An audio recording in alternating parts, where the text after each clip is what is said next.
আজকের এই ভিডিওটি একটি বিশেষ উদ্দেশ্য নিয়ে বানানো। বাসুদেব সেন নামক একজন ভদ্রলোক তিনি আমার একটি ভিডিওতে কমেন্ট করেছেন, স্যার প্যাসিভ ভার্ব কি? প্রশ্নটা অনেক সুন্দর। এই প্রশ্নটা এর আগেও অনেকেই জানতে চেয়েছে প্যাসিভের বিষয়টা, হয়তো তাদের কাছে ক্লিয়ারভাবে জানা নেই। কিন্তু যাই হোক, তিনি হয়তো আমার বিষয়টা বুঝতে পারেননি অথবা আমি তাকে বোঝাতে পারিনি, যে কারণে তিনি 3টা অট্ট হাসির চিহ্ন দিয়ে রাখছে। তো আজকে মূলত আলোচনা করছি প্যাসিভ ভার্ব কথাটা সেখানে কেন বলা হয়েছে বাক্যের ভিতরে বা ভিডিওটার ভিতরে। প্যাসিভ ভার্ব দ্বারা আসলে আমি কি মিন করছি। তোমাদের যদি কারোর প্যাসিভ ভার্ব বা ভার্বের প্যাসিভ ফর্ম এই বিষয়টা বুঝতে অসুবিধা হয় তাহলে অবশ্যই ভিডিওটি দেখো। আশা করি এই বিষয়ে সমস্যাটা তোমাদের থাকবে না। ভার্বের এই ব্যবহারটা বুঝতে গেলে আমাদের সর্বপ্রথম বুঝতে হবে যে ভার্ব ইংলিশের এমন শব্দ যে শব্দটার অর্থগুলো সবসময় বিভিন্নভাবে ভিন্নতা আসে। বিভিন্ন সময় ভার্বের অর্থ বিভিন্ন রকমভাবে ব্যবহার হয় এবং এই বিষয়গুলো ভালোভাবে না বোঝার কারণেই ভার্বের ব্যবহারে আমাদের অনেক দুর্বলতা, বেশিরভাগ ছাত্রছাত্রীদেরই দুর্বলতা দেখা যায়। আমি এই বিষয়টা একটু ক্লিয়ার করার জন্য বলছি। যেমন আজকে একটা ভার্ব নিলাম ইউজ। আমরা যখন এই ভার্বটা পড়ি তখন আমরা পড়ি যে ইউজ শব্দটার অর্থ হচ্ছে ব্যবহার করা। তো এখানে অর্থের ভিন্নতার দিকে আমি 3টা পয়েন্ট তোমাদের এখানে উল্লেখ করব। তার প্রথম হচ্ছে অর্থের ভিন্নতাটা, প্রথম যে ভিন্নতাটা আসে সেটা পার্সনের কারণে। পার্সন মানে first person, second person, third person. আমরা যদি সাধারণভাবেই এই ইউজ ভার্বটা ফার্স্ট পার্সন আই বা উই এর সাথে ব্যবহার করি তখন এর অর্থ হয়ে যায় আমি বা আমরা ব্যবহার করি। আবার এটা যদি সেকেন্ড পার্সনের সাথে ব্যবহার করা হয় যে ইউ ইউজ, তখন এর অর্থ হয়ে যায় তুমি ব্যবহার করো। আবার যদি সেটা থার্ড পার্সন, সে সিঙ্গুলার হোক বা প্লুরাল হোক, যাই হোক না কেন, হি হোক, সি হোক, দে অথবা কোনো ব্যক্তির নাম দিয়ে যদি আমরা বলি তখন বলতে হয় সে ব্যবহার করে। তাহলে এই যে ভার্বের ব্যবহার করা, এই কথাটা একবার হচ্ছে ব্যবহার করি, তুমি করো, সে করে, এই চেঞ্জ হচ্ছে, কিন্তু এটা আমাদের খুব একটা সমস্যা হয় না, এটা আমরা বেসিক্যালি বলতে পারি। 2 নম্বর, ভার্বের অর্থের যে চেঞ্জটা হয় সেটা হচ্ছে টেন্সের কারণে।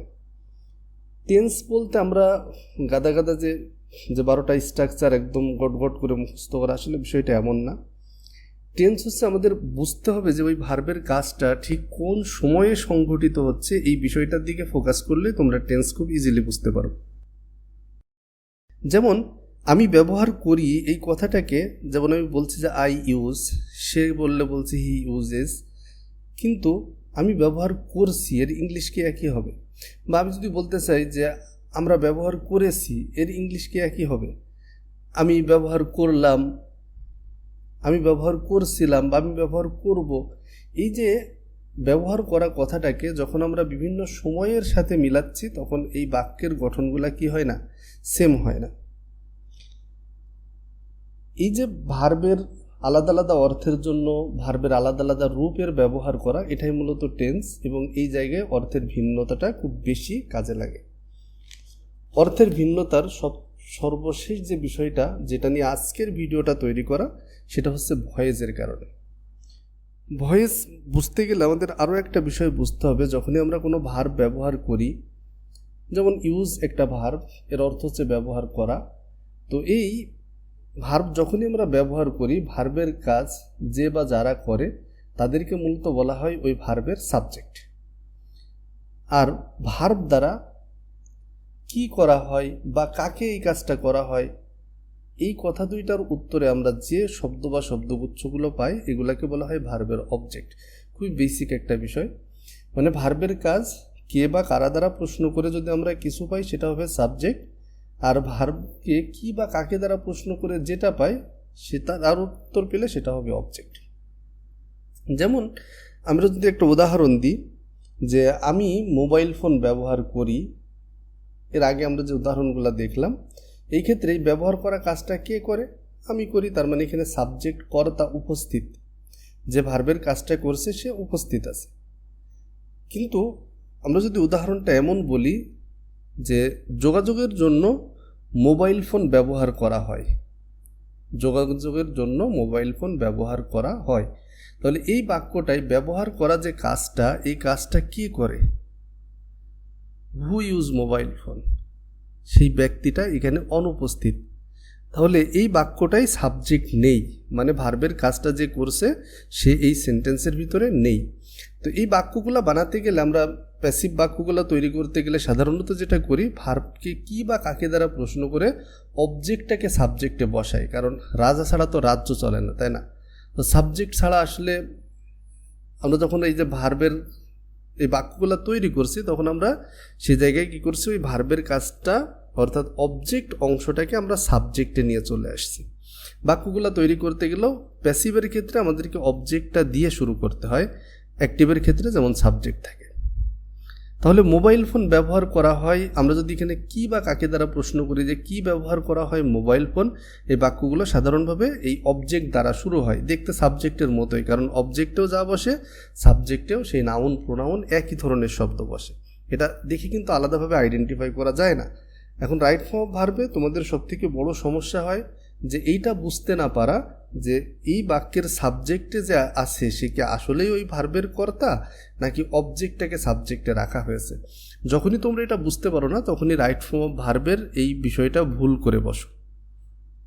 আমরা আরও কিছু উদাহরণ দেখলে বিষয়টা ক্লিয়ার হবে যে আমাদের দেশে প্রচুর পরিমাণ ফুল চাষ করা হয়। তো চাষ করাটা কাজ কে করে?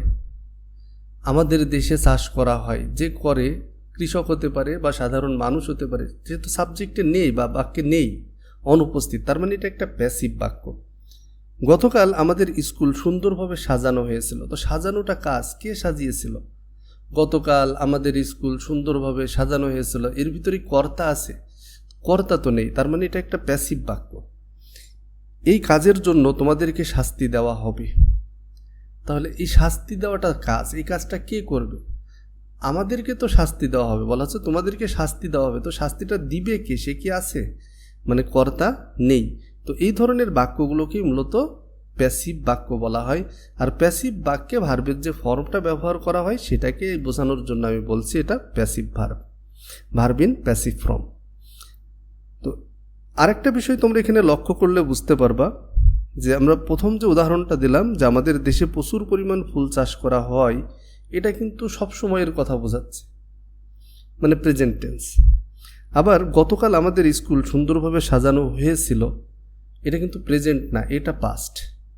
আবার এই কাজের জন্য তোমাদেরকে শাস্তি দেওয়া হবে, এটা প্রেজেন্টও না পাস্টও না, এটা ফিউচারের কথা বলা হচ্ছে। তার মানে প্যাসিভ বাক্যেও অ্যাক্টিভের মতোই আলাদা আলাদা টেন্সের ফর্ম রয়েছে। তো এই ধরনের বাক্যগুলো তৈরি করতে গেলে অবশ্যই আমরা সব ভার্ব একই ফর্মে লিখে প্যাসিভ তৈরি করতে পারবো না, সেখানে প্যাসিভ বাক্যেও আমাদের টেন্সের এই ব্যবহারটা ভালো করে বুঝতে হবে। মূলত একটু খেয়াল করলে দেখবা যে প্যাসিভ বাক্যগুলোতে ভার্বের টেন্স বা এই বিষয়গুলো নিয়ন্ত্রণ করে হয়, অর্থাৎ বি, আমরা জানি এম ইজ আর ওয়াজ এর মানে হয় বি ভার্বটাই মূলত এই এক প্যাসিভ বাক্যের মূল ভার্বের এই টেন্স বা এই অর্থগুলা নিয়ন্ত্রণ করে থাকে। তো সেই হিসেবে যদি আমরা অ্যাক্টিভ এবং প্যাসিভের ভিতরে একটা তুলনামূলক বক্স দেখি, তাহলে তোমাদের কাছে বিষয়টা আমি আশা করি আরও বেশি ক্লিয়ার হয়ে যাবে এবং তোমরা সুন্দরভাবে এই ধরনের বাক্যগুলো তৈরি করতে পারবে। যেমন অ্যাক্টিভ বিষয়টা, অ্যাক্টিভের ক্ষেত্রে আমি টেন্সটাকে 5টা স্ট্রাকচারে দেখাই সবসময়, যেটা আমার কাছে সহজ মনে হয়। প্রথম হচ্ছে কোনো ভার্বের কাজ যদি সব সময় ঘটে, মানে প্রেজেন্ট ইনডিফিনাইট যেটা, এই ক্ষেত্রে আমরা ভার্বের 2টা ফর্ম ব্যবহার করি, একটা হচ্ছে ভার্বের বেস ফর্ম আর একটা হচ্ছে ভার্বের সিঙ্গুলার ফর্ম। মানে সাবজেক্ট সিঙ্গুলার হলে সেক্ষেত্রে ভার্বের সিঙ্গুলার ফর্ম ব্যবহার করা হয়। যেমন আমি মোবাইল ফোন ব্যবহার করি, আই ইউজ মোবাইল, এই জায়গায় যদি সে থাকতো, সে মোবাইল ফোন ব্যবহার করে, তখন হতো হি ইউজেস মোবাইল, তখন ভার্বের সাথে এস বা ইয়েস এই ফর্মটা ব্যবহার হতো। এটা সিম্পল প্রেজেন্ট ফর্ম। তো একই কথা যদি আমরা অতীতকালে সাধারণভাবে ঘটেছিল এমন কিছু বলতে চাই, তাহলে সেটা ভার্বের সেকেন্ড ফর্ম দিয়ে সবসময় বলতে হয়, অর্থাৎ পাস্ট ইনডিফিনাইট যেটাকে বলছি। যেমন হচ্ছে আমি মোবাইল ফোন ব্যবহার করলাম, তো আই ইউজ মোবাইল ফোন বললে তার করলাম হবে না, তখন কি বলতে হয়? I used mobile phone, I used mobile phone, আমি মোবাইল ফোন ব্যবহার করলাম বা করেছিলাম। এরপরে আছে কন্টিনিউয়াস বা চলমান অবস্থা বোঝাতে গেলে আমরা ভার্বের যে ফর্মটা ইউজ করি, আমি ফোকাস করছি ভার্বের ফর্মের দিকে, যে কোন ধরনের অর্থ প্রকাশ করতে গেলে ভার্বটা কোনভাবে ব্যবহার করতে হয়। আমরা যদি কন্টিনিউয়াস বা চলমান কোনো কিছু প্রকাশ করতে চাই, সেই ক্ষেত্রে অবশ্যই আমাদেরকে একটা বি ভার্বের সাহায্য নিতে হয়। সেটা হতে পারে এম ইজ আর ওয়াজ আর, অথবা উইল বি, এই ধরনের একটা বি ভার্ব ব্যবহার করতে হয়। সেক্ষেত্রে প্রিন্সিপাল মূল যে অ্যাকশন ভার্ব থাকে সেটা অবশ্যই আইএনজি ফর্মে চলে যায়, তোমরা জানো। তাহলে যেমন আমি মোবাইল ফোন ব্যবহার করছি, এই করছি বলতে গেলে আমরা বলবো যে I am using mobile phone. আবার যদি এই কথাটাই অতীতে করছিলাম বা অতীতে আমার কাজটা চলছিল বোঝাতে চাই, তখন বলতে হয় I was using mobile phone. তাহলে এটা কন্টিনিউয়াস করতে গেলে অবশ্যই একটা বি ভার্বের সাথে মেইন ভার্বের অবশ্যই আইএনজি ফর্মটাই ইউজ করতে হয়, তখন এই বিষয়টাকে কন্টিনিউয়াস অর্থ প্রকাশ করে। আরেকটা বিষয় যেটা হচ্ছে পারফেক্ট অর্থ প্রকাশ করতে গেলে, পারফেক্ট মানে কি, যেটা অলরেডি ডান, মানে ইতিমধ্যেই শেষ হয়ে গেছে, যে কাজগুলো শেষ হয়ে গেছে। যেমন আমি ব্যবহার করি, এটা আগেও করতাম, এখনও করি, করছি, মানে একটা জেনারেল স্টেটমেন্ট দিচ্ছে। করছি মানে আমার কাজটা চলছে, কিন্তু যখন আমি বলবো যে আমি মোবাইল ফোন ব্যবহার করেছি মানে কি আমার ব্যবহার করাটা শেষ হয়ে গেছে, তখন এটা পারফেক্ট। তো পারফেক্ট যখনই হবে তখন অবশ্যই ভার্বের গঠনটা আমাদের যাবে হ্যাভ হ্যাজ বা have verb plus V3, have has had, তার সাথে ভার্বের পাস্ট পার্টিসিপল ফর্ম। যেমন আমি মোবাইল ফোন ব্যবহার করেছি, I have used mobile phone. আমি মোবাইল ফোন ব্যবহার করেছিলাম, I had used mobile phone. এই চারটা বাদে আরেকটা স্ট্রাকচার আমাদের অবশ্যই মাথায় রাখতে হয়, সেটা হচ্ছে মডাল ভার্বের ব্যবহার। Modal verb can, could, shall, should, may, might, will, would, must. কিছু সেমি মডাল ভার্ব আছে, যেমন হ্যাড, বেটার, হ্যাভ টু, এগুলা সেমি মডেল হিসেবে ব্যবহার হয়। তো মডেল ভার্বের অর্থ যদি কোনো বাক্যে থাকে, তো যে কোনো মডেল ভার্বের পরে আমরা ভার্বের বেস ফর্মটা ইউজ করি, একদম বেস ফর্ম। যেমন আমি মোবাইল ফোন ব্যবহার করতে পারি, I can use mobile phone. আমি যদি বলি যে আমি মোবাইল ফোন ব্যবহার করতে পারতাম, তো শুধু মডেল ভার্বের ফর্মটাই চেঞ্জ হবে, I could use mobile phone.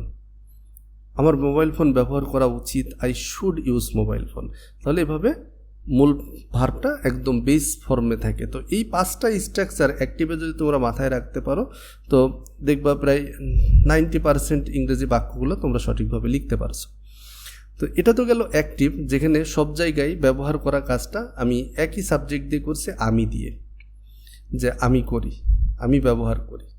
কিন্তু যখন এটা প্যাসিভে চলে যাবে তখন এটা কেমন হবে, যে মোবাইল ফোন ব্যবহার করা হয়, মোবাইল ফোন ব্যবহার করা হয়, বা আমরা বলছি যোগাযোগের জন্য মোবাইল ফোন ব্যবহার করা হয়। এটা দেখো একদম প্রেজেন্ট থিম। তুমি যদি অ্যাক্টিভের সাথে মিলাও, এটা একদম প্রেজেন্ট থিম। যোগাযোগের জন্য মোবাইল ফোন ব্যবহার করা হয়েছিল, এটা পাস্ট থিম, অতীতে। বা আমি যদি বলতে চাই যে এটাকে কন্টিনিউয়াসও বলতে পারি, যে যোগাযোগের জন্য মোবাইল ফোন ব্যবহার করা হচ্ছে। আমি এটাকে পারফেক্টও বলতে পারি, যে যোগাযোগের জন্য মোবাইল ফোন ব্যবহার করা হয়েছে। আমি এটা মডেল ভার্ব দিয়েও বলতে পারি, যোগাযোগের জন্য মোবাইল ফোন ব্যবহার হতে পারে। তাহলে এই যে প্যাসিভের যে হয় ভার্বটা, এই হয় ভার্বটা যে বিভিন্ন অর্থ দিচ্ছে, এর জন্য আমাদের বাক্যের গঠনটা চেঞ্জ হবে।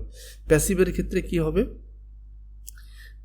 অ্যাক্টিভে মেইন ভার্ব যে ফর্মে আমরা ইউজ করছি, আমি আরও একবার রিপিট করছি, যে যেমন প্রেজেন্টে আমরা V1 বা ভার্বের সাথে S বাই S, ভার্বের প্লুরাল বা সিঙ্গুলার ফর্মটা ইউজ করছি। পাস্টে V2 ব্যবহার করছি, কন্টিনিউয়াস করার জন্য ভার্বের সাথে আইএনজি যোগ করছি, পারফেক্টে V3 ইউজ করছি, এবং মডেল ভার্বের সাথে ভার্বের একদম বেস ফর্ম ইউজ করছি। তো এই যে অ্যাক্টিভে মেইন ভার্ব যে ফর্মে ইউজ হয়, প্যাসিভে একটা এক্সট্রা বি ভার্ব আসবে ওই ফর্মে, সেম ফর্মে। যেমন আমি যদি মোবাইল ফোন ব্যবহার করা হয় এটা বলতে চাই, তাহলে বলতে হবে mobile phone is, be verb, present form হচ্ছে am is are, past form কি হচ্ছে ওয়াজ আর, এর আইএনজি ফর্ম হচ্ছে বিং, পারফেক্ট ফর্ম হচ্ছে বিন, আর V1 বেস ফর্ম হচ্ছে বি। তাহলে এই অতিরিক্তগুলো নিয়ে আসতে হবে। তাহলে প্রেজেন্ট ফর্মে আমরা যেহেতু সাধারণভাবে বর্তমানের কথা বলছি, মোবাইল ফোন ব্যবহার করা হয়, এই ক্ষেত্রে আমরা বলবো যে mobile phone is used, main verb সবসময় V3, mobile phone is used. আমি যদি বলতে চাই যে মোবাইল ফোন ব্যবহার করা হয়েছিল, তখন আমাকে বলতে হবে মোবাইল ফোন ওয়াজ ইউজড, মোবাইল ফোন ওয়াজ ইউজড। আমি যদি বলি মোবাইল ফোন ব্যবহার করা হচ্ছে, তখন আমাদেরকে এই হচ্ছে কন্টিনিউয়াস বলার জন্য বলতে হবে mobile phone is being used, হচ্ছিল বললে ওয়াজ বিং ইউজড। আমি যদি বলি হয়েছে, তাহলে হ্যাভ বিন ইউজড, আর হতে পারে ক্যান বি ইউজড। তাহলে তোমরা যদি এই বিষয়গুলো ভালো করে বুঝতে পারো, আমি যে উপরের 3টা উদাহরণ দিছিলাম, তাহলে ওই 3টা বাক্য আমরা আরেকবার করে দেখি। আমাদের দেশে প্রচুর পরিমাণ ফুল চাষ করা হয়, তাহলে আমরা প্যাসিভ বাক্য তৈরি করতে গেলে সবসময় অবজেক্টটাকে ব্যবহার করব। কি চাষ করা হয়? প্রচুর পরিমাণ ফুল, এ লটস অফ ফ্লাওয়ার। আচ্ছা, চাষ করা হয় এটা দেখো একদম জেনারেল, মানে প্রেজেন্ট, তাহলে আমরা বলবো a lots of flower are cultivated in our country. গতকাল আমাদের স্কুল সুন্দরভাবে সাজানো হয়েছিল। তো কি সাজানো হয়েছিল? আমাদের স্কুল, আওয়ার স্কুল সাজানো হয়েছিল। যেহেতু পাস্ট বোঝাচ্ছে, তাহলে এখন বি ভার্ব হিসেবে আমরা পাস্ট ফর্ম নিয়ে আসবো, ওয়াজ ডেকোরেটেড নাইসলি, বা yesterday our school was decorated nicely. এই কাজের জন্য তোমাদেরকে শাস্তি দেওয়া হবে। তাহলে কাকে শাস্তি দেওয়া হবে? তোমাদেরকে। ইউ, আর এক্ষেত্রে যেহেতু ফিউচার বোঝাচ্ছে উইল বি হবে, you will be punished, you will be punished for this work. তাহলে you will be punished for this work. তো আশা করি প্যাসিভ ভার্ব বলতে আমি ভার্বের কোন ফর্মটা বোঝাতে চেয়েছি বুঝতে পারছো। প্যাসিভ ভার্ব মানে যে জায়গাটা প্যাসিভ অর্থ নিয়ে আসার জন্য একটা অতিরিক্ত বি ভার্বের সাথে মেইন ভার্ব সবসময় V3 রূপে ব্যবহার করতে হয়। এরপরেও যদি তোমাদের কোনো প্রশ্ন থাকে তাহলে অবশ্যই সেটা তোমরা কমেন্টে জিজ্ঞাসা করতে পারো। ইনশাল্লাহ, যেহেতু দীর্ঘদিন অনুপস্থিত ছিলাম বা ভিডিও দিতে পারিনি নিজের পার্সোনাল সমস্যার কারণে, চেষ্টা করছি যে প্রশ্নগুলো আমার কাছে একটু ক্রিটিক্যাল মনে হয় বা যেগুলো একটু এক্সপ্লেনেশনের প্রয়োজন আছে সেগুলো অবশ্যই ভিডিও করে তোমাদের প্রশ্নগুলোর উত্তর দেওয়ার চেষ্টা করব। আর যদি তোমাদের কোনো কিছু জানার থাকে তাহলে অবশ্যই কমেন্ট বক্স খোলা আছে, জিজ্ঞাসা করতে পারো। ভিডিওগুলো ভালো লেগে থাকলে তোমাদের বন্ধুদের সাথে শেয়ার করতে পারো। দেখা হবে পরবর্তী কোনো ভিডিওতে। আল্লাহ হাফিজ।